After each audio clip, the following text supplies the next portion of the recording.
பணம் சம்பாதிக்கணும்னு அரசியலுக்கு வர்றவங்கனால எப்படிங்க மக்களோட பசியை உணர முடியும்? இந்த எலெக்ஷன்ல 234 தொகுதியிலையும் அடிமட்ட தொண்டர்களாகிய நீங்க நிக்கணும்னு தலைவர் ஆசைப்படுறாரு. வேணான்னு சொன்னீங்கன்னா தீவிர அரசியல் தலைவர் விளைவிக்கிறாரு. யாரா நீ யாருப்பா? நீ யாருன்னு கேட்ட சொல்றாங்க. உங்க பேர் என்ன சார்?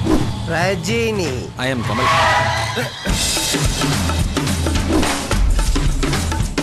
உன் பேர் என்ன? அஜித். இவர்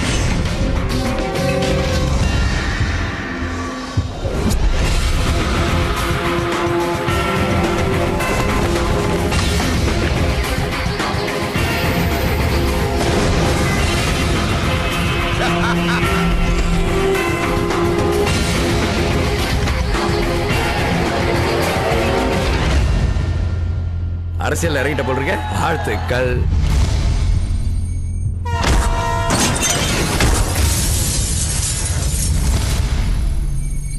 கரை படிக்கிறதுனால நல்லது நடக்கும்னா கரை நல்லது.